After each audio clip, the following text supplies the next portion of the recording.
whiteboard briefing time. There's two options potentially that we could scale and modify depending on what you have. So I'm going to go through them both today. One is a definite at-home possibility with little to no equipment needed. The other one we can kind of digest as to how you can get that done based on what you have. So this at-home one first. There's going to be 3 parts. Each one is going to be 10 minutes long. So depending on what your timer situation is, you're going to want to make sure that you can break it up into 10-minute sections. The first one's going to be a 1-mile run. I believe Monday of this week is probably going to be the only day that's nice enough across the board for us all to be able to get outside and do some running.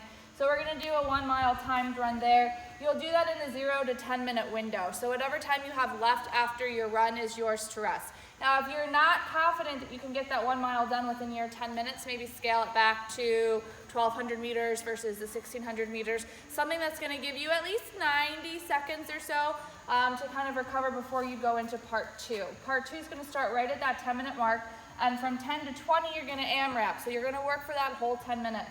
And you're going through 100 double unders, a 200-meter farmer's carry, so ballpark approximately your path to be able to cross it and cover 200 meters.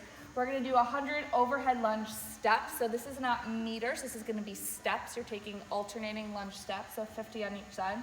Then you'll go back to your 200-meter farmer's carry, and then your 100 double unders. Now, if you do make it through this, okay, the first time and you have time, don't repeat the 100 double unders at the top. You're just going to go back into the farmer's carry, back into the lunges, back into the farmer's carry, right? So you're not going to actually have to do 200 double unders back to back, but you'll just keep working through that. And then at the 20-minute mark, we're going to go back to some running, and you're going to do an interval here where 30 seconds is going to be fast, and then you'll have a 30-second recovery. So really you're doing interval, fast run / sprint-ish, and then a 30-second recovery. So this is going to be option 1 for you. Again, you have 1, 2, and 3 parts. And if you don't have anything at home or you're somewhere where you don't have equipment, you can farmer's carry jugs of bleach or cleaner or cases of water, or you could carry anything for 200 meters. You can hold anything up over your head and try to lunge. So this is really going to be a user-friendly at-home workout for option 1. Okay, so we just finished briefing the first workout. Now this is going to be your WOD, and it's a similar time domain. So there's going to be these 3 sections, okay?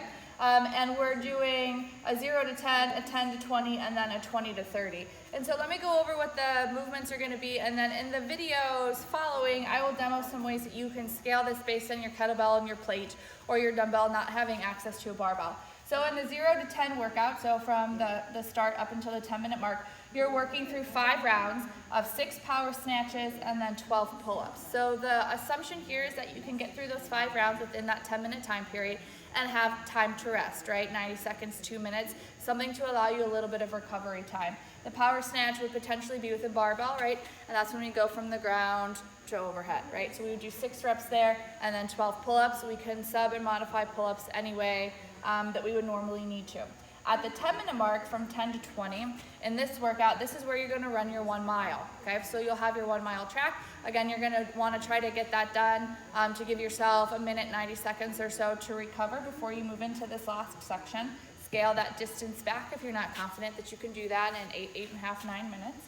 And then our last section for today is 20, starts at 20, and then on this particular workout, it's not really going to end until you're done. So if it takes you longer than 10 minutes, it takes you longer than 10 minutes, but you're working through just 1 round of 30 hang power cleans, 30 bar facing burpees, 30 push jerks, and then 30 handstand push-ups. So the power cleans and the push jerks can be subbed with your kettlebells or your dumbbells.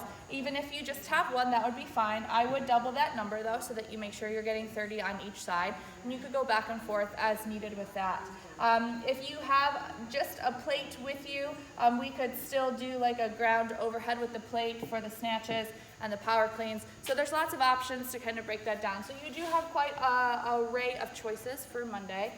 Both workouts will be good, depending on which one you choose. There's not a better one. It's just based on what you guys have to work with at home. Don't forget there's a couple Zoom classes, 5:30 a.m. and 9 a.m. You could pop into that, and then we'll also be posting the links to the live classes. So after the class is done, there's going to be essentially an hour-long video that you can follow along to, and that will be in our Slack channel. So hope you guys have a great week and enjoy these workouts.